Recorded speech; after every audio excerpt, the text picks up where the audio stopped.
नमस्कार, आइमा मीडिया में आपका स्वागत है।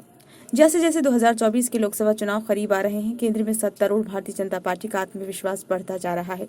भाजपा को लगता है कि अब वो अपने दम खम पर ही 370 पार कर लेगी, तभी तो उनके गठबंधन साथियों से रास्ता अलग होता जा रहा है।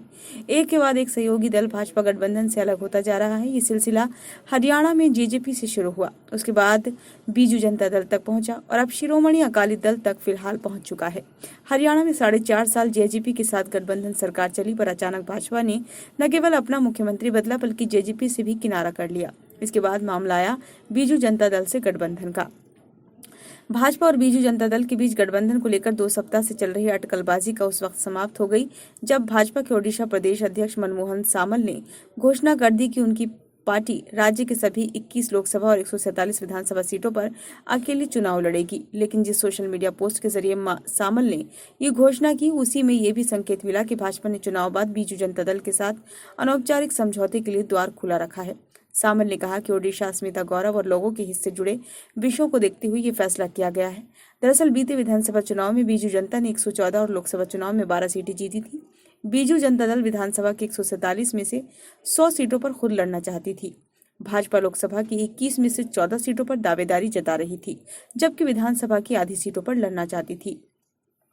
भाजपा के फॉर्मूले के तहत बीजेत को अपने कई विधायकों और सांसदों का टिकट काटना पड़ता है। इसके कारण चुनाव से पहले उसे बगावत का डर था। भाजपा ने लोकसभा की कुछ सीटों पर बीजेत सांसदों को अपने निशाने पर चुनाव लड़ने की घोषणा की थी, मगर इस पर सहमति नहीं बन पाई। उधर लोकसभा चुनाव से पहले शिरोमणि अकाली दल से पंजाब में भाजपा की सीट शेयरिंग पर सहमति नहीं बन सकी और बात टूट गई। पंजाब में जहां अकाली दल की शर्तों के साथ भाजपा के स्थानीय नेताओं की आपत्ति गठबंधन में बाधा बनी, वहीं कहा जा रहा है कि पंजाब में दोनों दलों के बीच सीट की संख्या कोई मुद्दा नहीं थी। अकाली दल ने गठबंधन के लिए किसान आंदोलन के संदर्भ में कुछ ठोस आश्वासन देने और अटारी बॉर्डर पर व्यापार के लिए खोलने की शर्त रखी। इस पर भाजपा नेतृत्व ने राज्य इकाई के नेताओं से बात की तो ज्यादातर नेता गठबंधन के पक्ष में नजर नहीं आए। पार्टी सूत्रों के मुताबिक पूर्व सीएम कैप्टन अमरिंदर सिंह, सुनील जाखड़ सहित कई नेताओं ने कहा कि भाजपा के समक्ष सिख मतदाताओं के बीच पैठ बनाने का ये बड़ा अवसर है, इसे खोना नहीं चाहिए। इन नेताओं ने लुधियाना के सांसद रवनीत सिंह बिट्टू के भाजपा में शामिल होने पर सहमति देने की जानकारी देते हुए कहा कि स्थानीय स्तर पर सिखों में भाजपा के प्रति नाराजगी नहीं है। ऐसे में पार्टी को मोदी सरकार के कार्यकाल में सिख अस्मिता से जुड़े निर्णयों के सहारे मैदान में उतरना चाहिए।